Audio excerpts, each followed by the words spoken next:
ಇಡೀ ಪ್ರಪಂಚ ಇವತ್ತು ಕಾರ್ಮಿಕರ ದಿನಾಚರಣೆಯನ್ನು ಆಚರಿಸಿದೆ.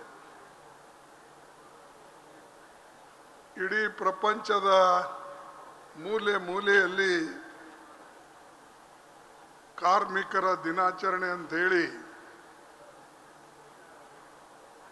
ಇದು ಆಚರಣೆಯಲ್ಲಿ ಬರ್ತಾ ಇದೆ. ಬಹುಶಃ ಇಂಥ ಒಂದು ದಿನದಿಂದ ನಮ್ಮ ಕರ್ನಾಟಕ ಸರ್ಕಾರ ಪೌರ ಕಾರ್ಮಿಕರಿಗೆ ಸುಮಾರು 13,000 ಜನ ಇವತ್ತು ಅವ್ರಿಗೆ ಕಾಯಮವಾಗಿ ಮಾಡಿದ್ದಾರೆ. ಅದಕ್ಕಾಗಿ ಅವರಿಗೆ ನಾನು ಹಾರ್ದಿಕವಾಗಿ ಅಭಿನಂದಿಸ್ತೇನೆ. ವೇದಿಕೆ ಮೇಲೆ ಕುಳಿತಂಥ ಶ್ರೀಮಾನ್ ಸಿದ್ದರಾಮಯ್ಯನವರೇ, DK ಶಿವಕುಮಾರ್ ಅವರೇ, KH ಮುನಿಯಪ್ಪನವರೇ, ರಾಮಲಿಂಗ ರೆಡ್ಡಿ ಅವರೇ, SC ಮಾದೇವಪ್ಪನವರೇ, ಕೃಷ್ಣ ಬೈರೇಗೌಡ್ರೆ, ಭಾರತಿ ಸುರೇಶ್ ಅವರೇ, ರಹೀಮ್ ಖಾನ್ ಸಾಹೇಬ್ರೆ ಹಾಗೂ ರಣದೀಪ್ ಸಿಂಗ್ ಸುರ್ಜೇವಾಲಾ ಸಾಹೇಬ್ರೆ ಮತ್ತು ವೇದಿಕೆ ಮೇಲೆ ಕುಳಿತಂಥ ಎಲ್ಲ ನಮ್ಮ ಮುಖ್ಯಸ್ಥರೇ, ಪಾರ್ಲಿಮೆಂಟ್ ಸದಸ್ಯರೇ,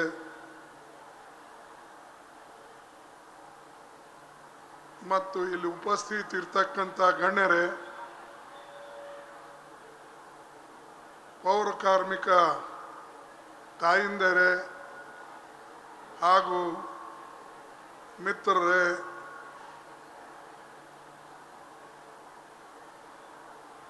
ನಮ್ಮ ಮಾಧ್ಯಮದ ಬಂಧುಗಳೇ,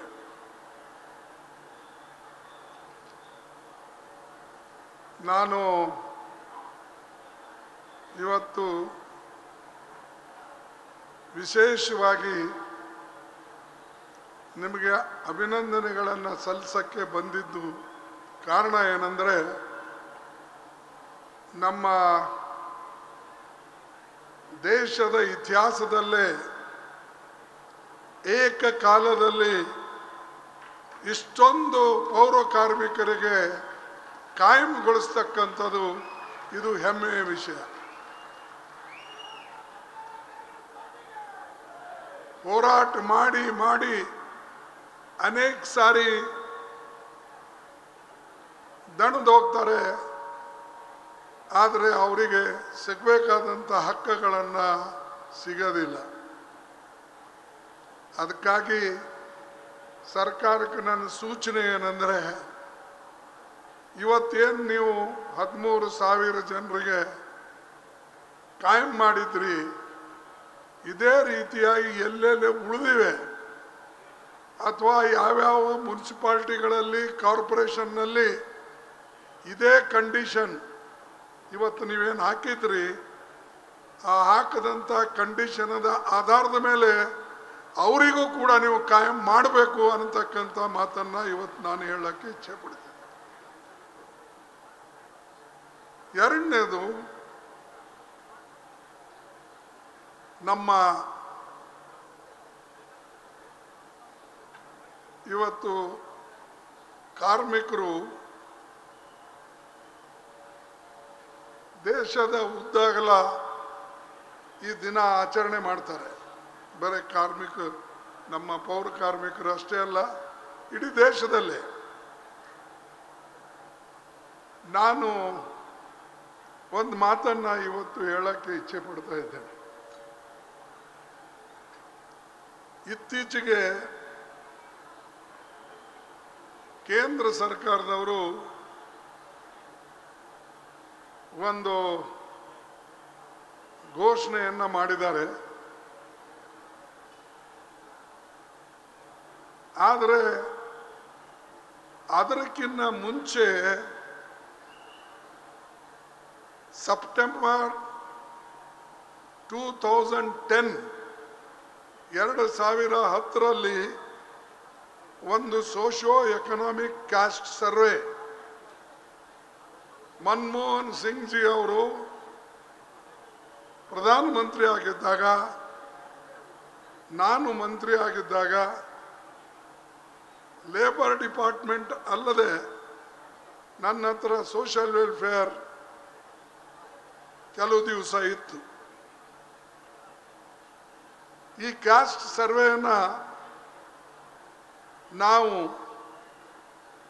2016ರಲ್ಲಿ ಮುಗಿಸಿದ್ದೇವೆ.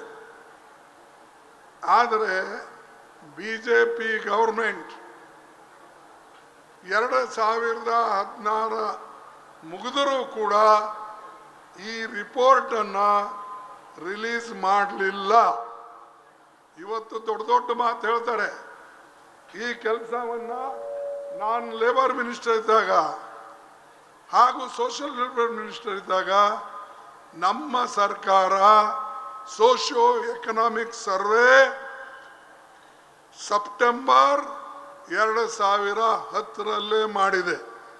ಯಾಕಿದು ಕ್ರೆಡಿಟ್ ನಮಗೆ ಬರೋದಿಲ್ಲ? ಯಾಕಂದ್ರೆ ನಾವು ಜಾಸ್ತಿ ಮಾತಾಡೋದಿಲ್ಲ ಇದ್ರ ಬಗ್ಗೆ ಮತ್ತು ನಾವು ಹೊಗಳ್ಕೊಳ್ಳೋದಿಲ್ಲ ಬೇರೆಯವರಂಗೆ. ಈ ಕೆಲಸ ನಮ್ಮ ಗೌರ್ಮೆಂಟ್ ಮಾಡಿದೆ. ಮತ್ತು ಇವತ್ತು ಇದ್ರ ಬಗ್ಗೆ ಪದೇ ಪದೇ ಎತ್ತಿ ತೋರಿಸಿದ್ದು ರಾಹುಲ್ ಗಾಂಧಿ ಅವರು. ನಾವು ರಾಹುಲ್ ಗಾಂಧಿ ಅವರು ಹೋರಾಟ ಮಾಡಿ ಇದು ಬೀದಿಗೆ ತಂದು ಜಾತಿ ಜನಗಣನೆ ಆಗಬೇಕು ಅಂತಕ್ಕಂಥನ ಇಡೀ ದೇಶದಲ್ಲೇ ಪ್ರತಿಯೊಂದು ರಾಜ್ಯಕ್ಕೆ ಹೋಗಿ ಈ ಮಾತನ್ನು ನಾವು ಹೇಳಿದ್ದೇವೆ. ಹೇಳಿದ ಮೇಲೆ ಇವತ್ತು ನಮ್ಮ ಇದಕ್ಕಿಂತ ಮುಂಚೆ ನಿಮ್ಗೆ ಹೇಳಬೇಕಾದ್ರೆ ಏಪ್ರಿಲ್ 16, 2023ಕ್ಕೆ ನಾನು ಪ್ರೈಮ್ ಮಿನಿಸ್ಟರ್ಗೆ ಒಂದು ಲೆಟರ್ ಬರೆದಿದ್ದೆ. ನೀವು ಜಾತಿ ಜನಗಣನೆ ಮಾಡಿಸ್ಬೇಕು, ಜನರಲ್ ಸೆನ್ಸಸ್ನಲ್ಲಿ ಇದು ಹಾಕಿ ಸ್ಪಷ್ಟವಾಗಿ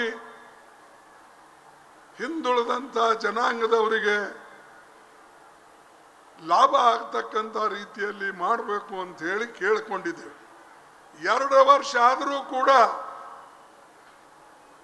ಈ ಗೌರ್ಮೆಂಟ್ ಮಾಡಲಿಲ್ಲ. ಈಗ ಮೊನ್ನೆ ಇವರು ಸ್ಪೆಷಲ್ ಕ್ಯಾಬಿನೆಟ್ ಮಾಡಿ ಈಗ ಅನೌನ್ಸ್ ಮಾಡಿದ್ದಾರೆ. ನಾನು ಕೇಳೋದೇನೆಂದ್ರೆ, ನಾವೇನು ಹೇಳ್ತೇವೆ ಅದಕ್ಕೆ ಅವರು ಮೊದಲೇ ನಿರ್ಲಕ್ಷ್ಯ ಮಾಡ್ತಾರೆ. ಆಮೇಲೆ ತಮಗೆ ಬೇಕಾದಾಗ ಇವತ್ತು ಹೇಳ್ತಾರೆ. ಈ ರೀತಿಯಾಗಿ ಮಾಡ್ತಾರೆ. ಯಾಕಂದ್ರೆ ಕ್ರೆಡಿಟ್ ಬಿಜೆಪಿಗೆ ಬರಲಿ, ಮೋದಿಗೆ ಬರಲಿ ಅಂತ. ಅರೆ, ನಾವು ಇದಕ್ಕಿಂತ ಮುಂಚೆ ಹೇಳಿದ್ದೇವೆ, ಮುಂಚೆ ಮಾಡಿದ್ದೇವೆ, ಸರ್ವೇನೂ ಮಾಡಿಸಿದ್ದೇವೆ.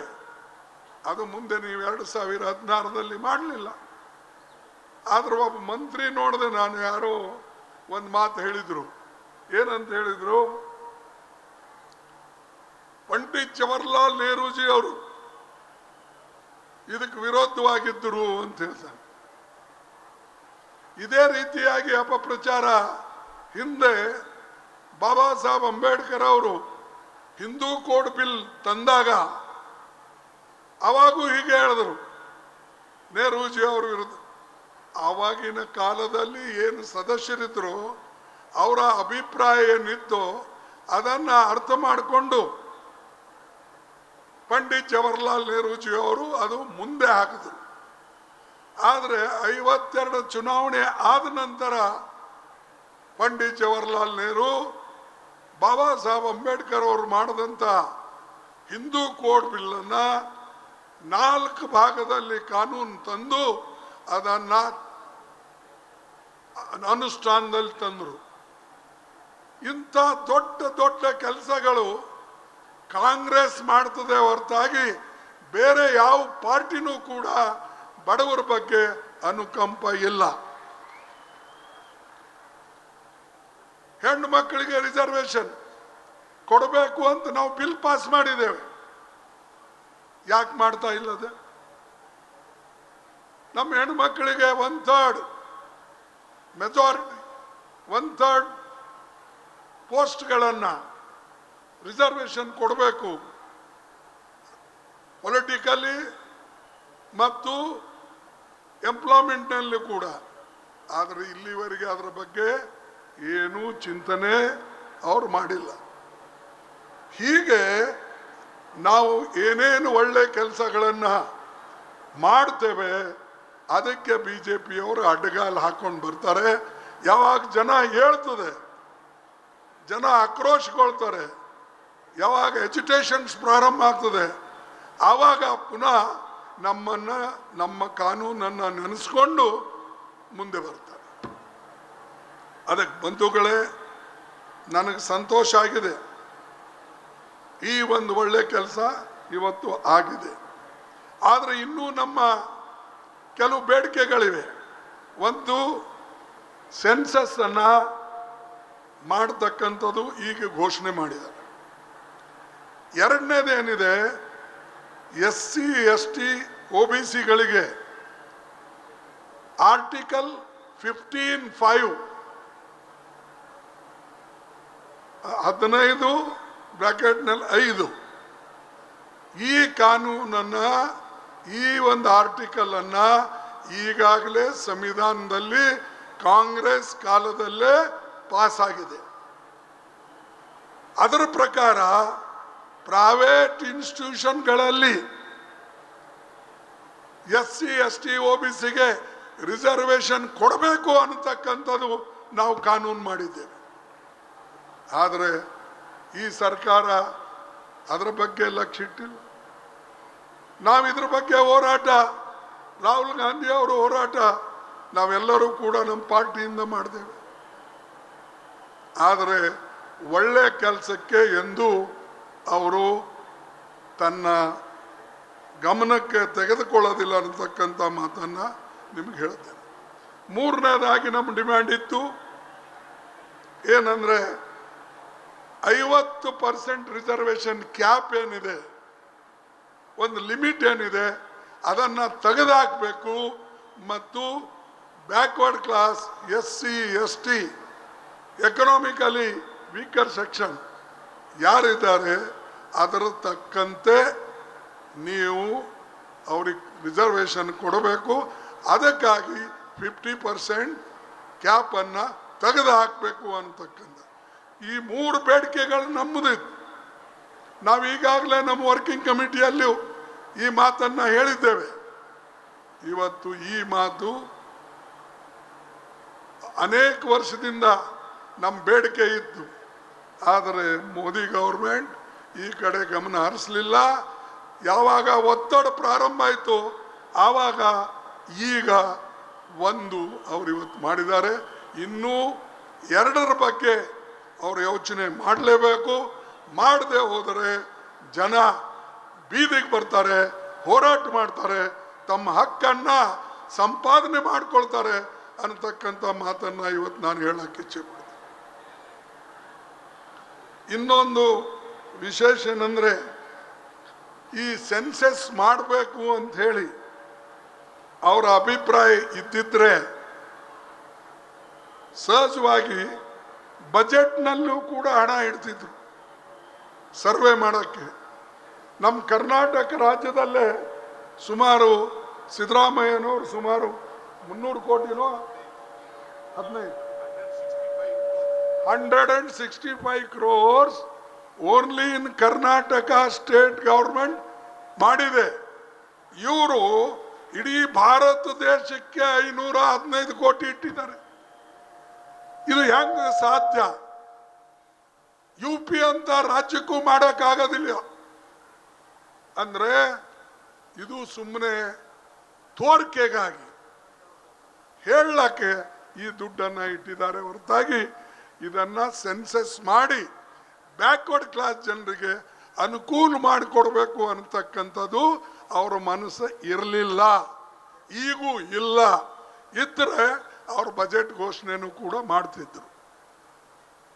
ಹೀಗೆ ನಾನು ನಿಮಗೆ ಯಾಕೆ ಹೇಳ್ತಾ ಇದ್ದೀನಿ ಅಂದರೆ, ಇವೆಲ್ಲ ಯೋಜನೆಗಳು ಏನು ಈಗಾಗಲೇ ಶಿವಕುಮಾರ್ ತಮ್ಮ ಭಾಷಣದಲ್ಲಿ ಹೇಳಿದ್ರು, ಸ್ವಾಗತ ಭಾಷಣದಲ್ಲಿ ಯಾವ್ಯಾವ ಅವರು ಪ್ರಾಮಿಸ್ ಮಾಡಿದ್ರು ಮತ್ತು ನಮ್ಮ ಚುನಾವಣೆ ಪ್ರಣಾಳಿಕೆಯಲ್ಲಿ ಏನೇನು ನಾವು ವಾಗ್ದಾನ ನಿಮಗೆ ಕೊಟ್ಟಿದ್ದೇವೆ ಅವು ಎಲ್ಲನೂ ಕೂಡ ಒಂದ್ಯಾವುದೋ ಬಿಟ್ಟು ಎಲ್ಲನೂ ಕೂಡ 100% ಅವರು ಅನುಷ್ಠಾನದಲ್ಲಿ ತಂದಿದ್ದಾರೆ, ಕೊಡ್ತಕ್ಕಂಥದ್ದು ಮಾಡಿದ್ದಾರೆ.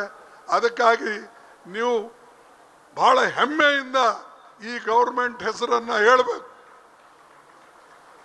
ಇಲ್ಲಂದ್ರೆ ನಾವೆಷ್ಟೇ ಸಹಾಯ ಮಾಡಿದ್ರು ನಮಗೆ ಪುನಃ ಯಾರ ಟೀಕೆ ಮಾಡಿದ್ರೆ ನೀವು ಅವ್ರ ಜೊತೆಯಲ್ಲೇ ಹೋಗ್ತೀವಿ. ಏನ್ರಿ ಈ ಗೌರ್ಮೆಂಟ್ ಸರಿ ಇಲ್ಲ, ಈ ಗೌರ್ಮೆಂಟ್ ಏನೋ ಮಾಡ್ತದ ಅಂತ ಯಾರೋ ನಮ್ಮ ವಿರೋಧಿಗಳು ಮಾತಾಡಿದ್ರೆ ನೀವು ಅದರೊಳಗೆ ಸೂರು ಕೂಡಿಸ್ತೀರಿ. ಎಲ್ಲಿ ಸಿಗುತ್ತೆ ನಿಮಗೆ? ಕಾರ್ಪೊರೇಷನ್ದವರಿಗೆ ಇವತ್ತು ಈ ಒಂದು ನಿಮ್ಮ ಬೇಡಿಕೆಯನ್ನು ಇವರು ಇಟ್ಟಿದ್ದಾರೆ. ಅದಕ್ಕಾಗಿ ಇದಕ್ಕೆ ನೀವು ಭಾಳ ಇದರಿಂದ ತೆಗೆದುಕೊಳ್ಬೇಕು ಅಂತ ಹೇಳ್ತೇನೆ. ಇನ್ನೊಂದು, ಡಾಕ್ಟರ್ ಬಾಬಾ ಸಾಹೇಬ್ ಅಂಬೇಡ್ಕರ್ ಅವರು ಹೆಚ್ಚಾಗಿ ಲೇಬರ್ ಕಾನೂನುಗಳಿಗೆ ಅವರು ಮಹತ್ವ ಕೊಟ್ಟರು. ನೀವು ಆಶ್ಚರ್ಯ ಆಗ್ಬೋದು ನಿಮಗೆ. ಯಾಕೆ ಅಂದರೆ ಡಾಕ್ಟರ್ ಬಾಬಾ ಸಾಹೇಬ್ ಅಂಬೇಡ್ಕರ್ ಬರೇ ಸಂವಿಧಾನ ಬರೆದಿದ್ದಲ್ಲ.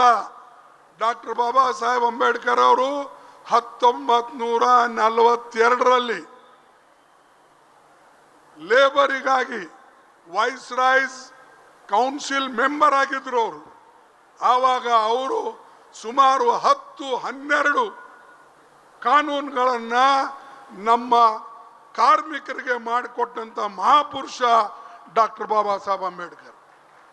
ನೀವು ಹೇಳಿ ಯಾರು ಮಾಡಿದ್ದಾರೆ? ಸ್ವಾತಂತ್ರ್ಯ ಸಿಕ್ಕ ಮೇಲೆ ಬೇರೆಯವರು ಹೇಳ್ಬೋದು, ಆದರೆ ಸ್ವಾತಂತ್ರ್ಯಕ್ಕಿಂತಲೂ ಮುಂಚೆ ವೈಸ್ ರಾಯ್ಸ್ ಕೌನ್ಸಿಲ್ನಲ್ಲಿ ಮೆಂಬರ್ ಆಗಿ ಹೋರಾಟ ಮಾಡಿ ಕಾರ್ಮಿಕರಿಗೆ ಅನೇಕ ಸವಲತ್ತುಗಳನ್ನು ಅವರು ಇಸ್ಕೊಟ್ಟಿದ್ದಾರೆ. ನಾನು ನಿಮಗೆ ಉದಾಹರಣೆಗಾಗಿ ಹೇಳ್ತೇನೆ. ಕೆಲವು ಡೈರೆಕ್ಟಿವ್ ಪ್ರಿನ್ಸಿಪಲ್ನಲ್ಲಿ ಆಮೇಲೆ ಬಂತು, ಏನು ಸಂವಿಧಾನದಲ್ಲಿ ಮಾರ್ಗದರ್ಶನ ಮಾಡತಕ್ಕಂಥ ಕೆಲವು ಕಲಂಗಳಿವೆ, ಅದನ್ನು ನಂತರ ಬಂತು. ಆದರೆ ಅವರು ಸುಮಾರು 42ರಿಂದ 47ರವರೆಗೆ 10 ಬಿಲ್ಗಳನ್ನು ಮಾಡಿದರು. ಯಾವುದು ನಮಗೆ ಹೇಳ್ತೀನಿ? Coal mines safety bill, factories bill, factories second amendment bill, workmen compensation, Indian mines, workers welfare and social security, mica mines, ಆಮೇಲೆ industrial workers housing health bill, tea control, mines maternity benefit for the welfare of the workers. he introduced employees state insurance act. ಅದರ ಪ್ರಕಾರನೇ ನಾವು ಆ insurance ಆಕ್ಟ್ನಲ್ಲಿ ಏನು ಸವಲತ್ತುಗಳಿವೆ ಆ ಸವಲತ್ತುಗಳನ್ನು ಕೊಡೋಕ್ಕೆ ನಾನು ಮಂತ್ರಿ ಆದಮೇಲೆ ಸಾಕಷ್ಟು ಪ್ರಯತ್ನ ಮಾಡಿ ಸುಮಾರು 12 ಮೆಡಿಕಲ್ ಕಾಲೇಜ್ ನಾವು ಪ್ರಾರಂಭ ಮಾಡಿದ್ದೇವೆ. ಅದರಲ್ಲಿ ಈಗಾಗಲೇ 8 ಮೆಡಿಕಲ್ ಕಾಲೇಜ್ ಕಂಪ್ಲೀಟ್ ಆಗಿ ನಡೀತಾ ಇವೆ. ಆದರೆ ಕೆಲವು ದುರ್ಲಕ್ಷ್ಯ ಮಾಡಿದಕ್ಕಾಗಿ BJPಯವರು ಒಂದು 3-4 ಇನ್ನು ಕುಂಟ್ಕೊಂಡು ನಡೀತಾ ಇವೆ. ಆಮೇಲೆ GTTS ಲೇಬರ್ ಡಿಪಾರ್ಟ್ಮೆಂಟ್ನಿಂದ ನಾವು ಹೆಚ್ಚಿನ ಪ್ರೋತ್ಸಾಹ ಕೊಟ್ಟಿದ್ದೇವೆ ಮತ್ತು ಅದು ಇಂಡಸ್ಟ್ರಿ ಡಿಪಾರ್ಟ್ಮೆಂಟ್ ಸಂಬಂಧಪಟ್ಟಿದ್ರು ಕೂಡ ಆ ಒಂದು ಸ್ಕಿಲ್ ಡೆವಲಪ್ಮೆಂಟ್ ಪ್ರೋತ್ಸಾಹ ಕೊಡಬೇಕಂತೇಳಿ ಕಾರ್ಮಿಕರ ಮಕ್ಕಳಿಗೆ ಅದರಲ್ಲಿ ಸೇರಿಸಿ ಇವತ್ತು GTC ಒಂದು, ಸ್ಕಿಲ್ ಡೆವಲಪ್ಮೆಂಟ್ ಒಂದು, ಇದು ಎಲ್ಲ ಕೂಡ ನಾವು ಮಾಡಿ ತೋರಿಸಿದ್ದೇವೆ. ಅವ್ರ ಮಕ್ಕಳಿಗೆ ಇವತ್ತು ಎಲ್ಲೇ ಹೋದ್ರೂ ಕೂಡ ಇದರಲ್ಲಿ ಪಾಸಾದಂಥ ಮಕ್ಕಳಿಗೆ ಇವತ್ತು ನೌಕರಿಯನ್ನು ಸಿಗ್ತಾ ಇದೆ. ಅದರ ಜೊತೆಯಲ್ಲೇ ಬಾಬಾ ಸಾಹೇಬ್ ಅಂಬೇಡ್ಕರ್ ಅವರು 1942ನಲ್ಲಿ ನಾನು ಈಗಾಗಲೇ ಹೇಳ್ದಂಗೆ ವೈಸ್ ರಾಯ್ಸ್ ಎಕ್ಸಿಕ್ಯೂಟಿವ್ ಕೌನ್ಸಿಲ್ ಅವರು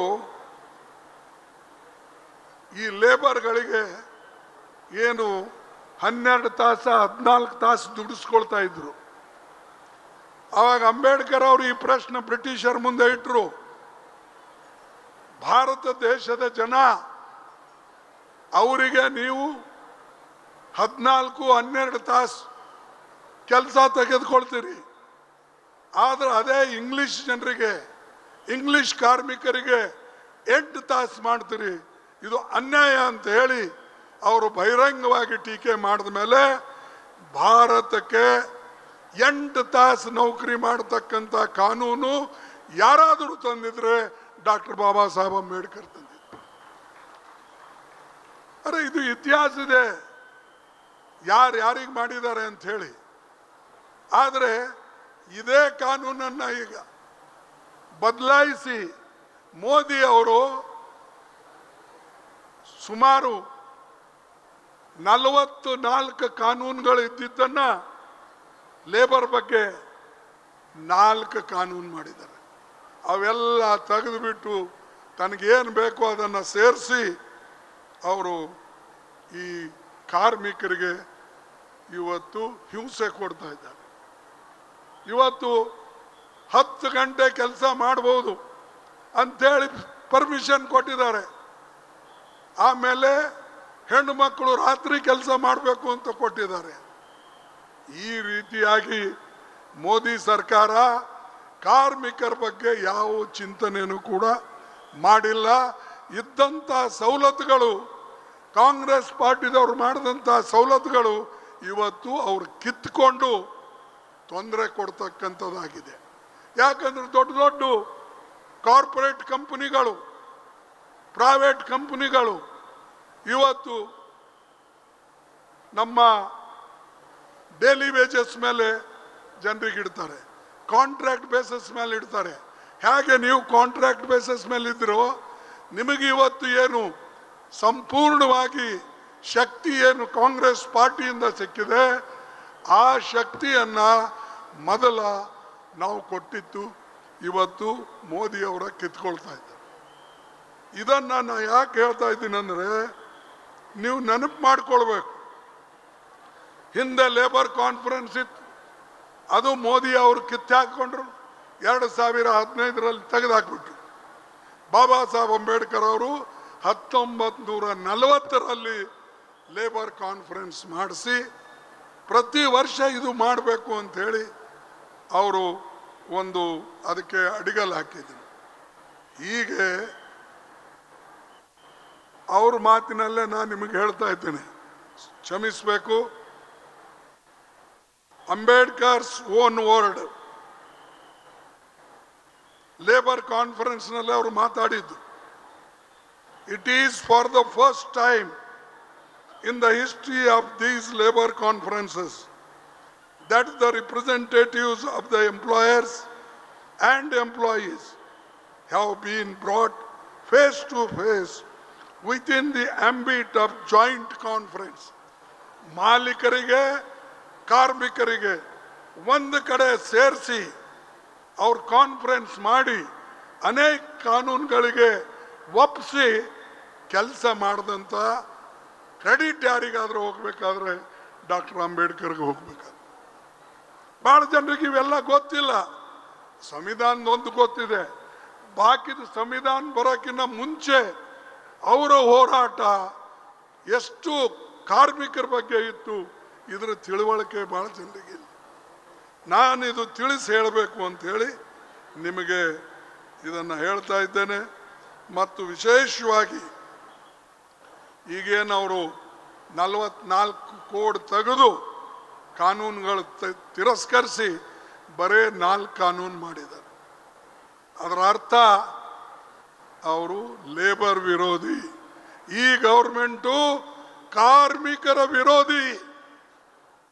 ಬಿಜೆಪಿ ಗೌರ್ಮೆಂಟ್ ಯಾವುದೂ ಕೂಡ ಬಡವರ ಪರ ಕಾನೂನು ಮಾಡೋದಿಲ್ಲ. ಮಾಡಿದ್ದನ್ನು ಅದು ತೆಗೆದು ಒಂದು ಇವತ್ತು ಶ್ರೀಮಂತರಿಗೆ, ಕಾರ್ಪೊರೇಟ್ ಕಂಪನಿಗಳಿಗೆ ಅವರು ಸಪೋರ್ಟ್ ಮಾಡ್ತಾ ಇದ್ದಾರೆ. ಅದಕ್ಕಾಗಿ ನೀವು ಬಹಳ ಹುಷಾರಾಗಿರ್ಬೇಕು.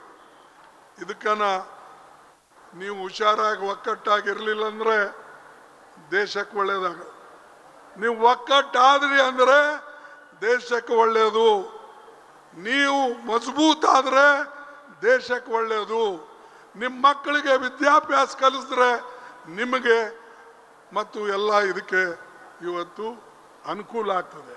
ಅದಕ್ಕಾಗಿ ದಯವಿಟ್ಟು ಮೊದಲು ವಿದ್ಯಾಭ್ಯಾಸ ಮಾಡಿಸಿ ಮಕ್ಕಳಿಗೆ. ಕಾರ್ಮಿಕ ಬಂಧುಗಳಿಗೆ ನನ್ನ ವಿನಂತಿ ಏನಂದರೆ, ಏನು ಬಾಬಾ ಸಾಹೇಬ್ ಅಂಬೇಡ್ಕರ್ ಅವರು ಹೇಳಿದರು, ಎಜುಕೇಟ್, ಆರ್ಗನೈಸ್ ಆ್ಯಂಡ್ ಎಜಿಟೇಟ್. ನಿಮ್ಮ ಮಕ್ಕಳಿಗೆ ವಿದ್ಯಾ ಕಲಿಸಿ, ಬುದ್ಧಿವಂತರು ಮಾಡಿ. ಇವತ್ತು ನನಗೆ ನೋಡಿ ಖುಷಿ ಆಯ್ತು, ಎಷ್ಟೊಂದು ಮಕ್ಕಳು ವಿದ್ಯಾವಂತರು ಇಲ್ಲಿ ಬಂದಿದ್ದಾರೆ. ನಿಮಗೆ ಅದಕ್ಕೆ ಆ ತಾಯಿಂದರಿಗೆ, ಅವರ ತಂದೆಯವರಿಗೆ ಅಥವಾ ಪೇರೆಂಟ್ಸ್ಗಳಿಗೆ ನಾನು ಎಲ್ಲರಿಗೂ ನಮಸ್ಕಾರ ಮಾಡ್ತೇನೆ. ಈ ನಿಮ್ಮ ಪ್ರವೃತ್ತಿ ಬೆಳೀಲಿ. ಎಷ್ಟು ದಿವಸ ಅಂತ ಇದೇ ಮಾಡೋಕ್ಕಾಗ್ತದೆ? ಬರೀ ಕಸ ಬಳಿಯೋಕ್ಕೆ ಈ ಜನ ಇದ್ದಾರಾ? ನೀವು ಕೆಲಸ ಮಾಡಿ, ವ್ಯಾಪಾರ ಮಾಡಿ. ಬೇರೆ ಕಾರ್ಪೊರೇಷನ್ ಮಾಡಿದ್ದಾರೆ, ಅದಕ್ಕೆ ನೇರವಾಗಿ ಹಣ ತಗೊಳ್ಳಿ, ಕಾಯಿಪಲ್ಯ ಮಾರಿ, ಬೇರೆ ಬೇರೆ ಕಾನೂನು ಮಾಡಿದ್ದಾರೆ. ಅದರ ಲಾಭವನ್ನು ಪಡ್ಕೊಂಡು ನೀವು ಮುಂದೆ ಬನ್ನಿ, ಮಕ್ಕಳಿಗೆ ಮುಂದೆ ತರ್ರಿ. ಆವಾಗ ದೇಶಕ್ಕೆ ಒಳ್ಳೆಯದಾಗ್ತದೆ. ಇಲ್ಲದ್ರೆ ದೇಶ ಶೆಡ್ಯೂಲ್ ಕಾಸ್ಟ್ ಮುಂದೆ ಬರಲಿಲ್ಲ, ಶೆಡ್ಯೂಲ್ ಟ್ರೈಬ್ ಮುಂದೆ ಬರಲಿಲ್ಲ, ಬ್ಯಾಕ್ವರ್ಡ್ದವ್ರು ಮುಂದೆ ಬರಲಿಲ್ಲ ಅಂದರೆ ದೇಶ ಮುಂದೆ ಬರೋಕ್ಕೆ ಸಾಧ್ಯನೇ ಇಲ್ಲ. ಅದಕ್ಕೆ ದಯವಿಟ್ಟು ಈ ಕಡೆ ನೀವೆಲ್ಲರೂ ಕೂಡ ನಿಮ್ಮ ಲಕ್ಷ್ಯವನ್ನು ಕೊಡಬೇಕು ಅಂತಕ್ಕಂಥ ಮಾತನ್ನು ಹೇಳಿ, ಇನ್ನೊಂದಂದರೆ ಮೋದಿ ಗೌರ್ಮೆಂಟ್ನಲ್ಲೆಲ್ಲ ಪಬ್ಲಿಕ್ ಸೆಕ್ಟರ್ಸ್ ಅಂದರೆ ದೊಡ್ಡ ದೊಡ್ಡ ಕಾರ್ಖಾನೆಗಳು ಬಂದಾಗಿವೆ.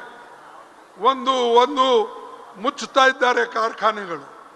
ಅಂದರೆ ಶೆಡ್ಯೂಲ್ ಕಾಸ್ಟ್ಗೆ, ಶೆಡ್ಯೂಲ್ ಟ್ರೈಬ್ಗೆ, ಬ್ಯಾಕ್ವರ್ಡ್ ಕ್ಲಾಸ್ದವರಿಗೆ ಏನು ನೌಕರಿಗಳು ಸಿಗ್ತಾ ಇತ್ತು, ಈ ದೊಡ್ಡ ಪಬ್ಲಿಕ್ ಸೆಕ್ಟರ್ಸ್ನಲ್ಲಿ ಅದು ಕಡಿಮೆ ಮಾಡ್ತಾ ಇದ್ದಾರೆ ಮೋದಿಯವರು. ಬೇಕಂತ ಕಡಿಮೆ ಮಾಡಿಕೊಂಡು ಕೆಲವು ಕ್ಲೋಸೇ ಮಾಡ್ತಾ ಇದ್ದಾರೆ. ಎಲ್ಲಿ ಹೋಗಬೇಕು? ಪ್ರೈವೇಟ್ ಕಂಪನಿಗಳು ಇವ್ರಿಗೆ ತಗೊಳ್ಳೋದೇ ಇಲ್ಲ. ಇವ್ರ ಮುಖ ನೋಡಿದ್ರೆ ಅವ್ರು ಸೇರಿಸಲ್ಲ, ಮತ್ತು ಹೋಗ್ಬೇಕಲ್ಲಿ. ಅದಕ್ಕೆ ಪಂಡಿತ್ ಜವಾಹರ್ಲಾಲ್ ನೆಹರೂಜಿ ಅವರು ಪಬ್ಲಿಕ್ ಸೆಕ್ಟರ್ ಮಾಡಿದರು. HMT, HAL, BEL, BHEL, IT ಇವೆಲ್ಲ ಮಾಡಿದ್ದು, ಇದು ತಿಳಿದೇ ಮಾಡಿದ್ದು. ಈ ದೇಶದಲ್ಲಿ ಅಸ್ಪೃಶ್ಯರಂತೇಳಿ ನಮ್ಮ ಒಬ್ಬರು LOP, ನಾ ಮೊನ್ನೆ ಹೋಗಿದ್ದೆ ಅಲ್ಲಿ ನಮ್ಮ ರಾಜಸ್ಥಾನದಲ್ಲಿ, ಆ ಜೂಲಿ ಅಂತ ಹೇಳಿ ಅಪೋಸಿಷನ್ ಲೀಡರ್ ಇದ್ದಾನೆ, ಕ್ಯಾಬಿನೆಟ್ ರ್ಯಾಂಕ್ ಇದ್ದಾನೆ. ಅಂಥ ಮನುಷ್ಯ ಅವನಿಗೆ ರಾಮ ಮಂದಿರದಾಗ ಇನ್ವೈಟ್ ಮಾಡಿದ್ರು. ಅಲ್ವಾರ್ನಲ್ಲಿ ಇನ್ವೈಟ್ ಮಾಡಿ ಕರೆಸಿ ಅವನು ದರ್ಶನ್ ತಗೊಂಡು ದೇವ್ರದ್ದು ಹೊರಗೆ ಬರ್ತಾ ಇದ್ದ ರಾಮ ಮಂದಿರದ ಹೊರಗೆ. ಅವನು ಇನ್ನೂ ಆ ರಸ್ತೆ ದಾಟಿಲ್ಲ.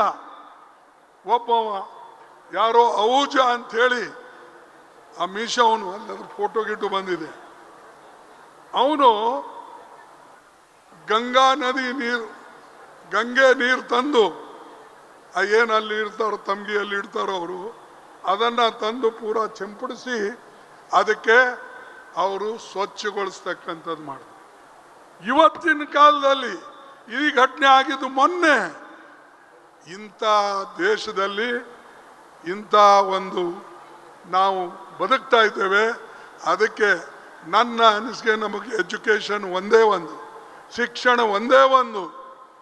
ಅದಕ್ಕೆ ಈ ಮಾತನ್ನು ಕೇಳಿಕೊಂಡು ನೀವು ನಿಮ್ಮ ಮಕ್ಕಳಿಗೆ ಮುಂದೆ ಒಳ್ಳೆ ರೀತಿಯಿಂದ ತರಬೇಕು ಅಂತಕ್ಕಂಥ ಮಾತನ್ನು ಕೂಡ ಹೇಳಿ, ನೀವು ವಿಶೇಷವಾಗಿ ಕೋವಿಡ್ನಲ್ಲಿ ಏನು ಕೆಲಸ ಮಾಡಿದ್ರಿ,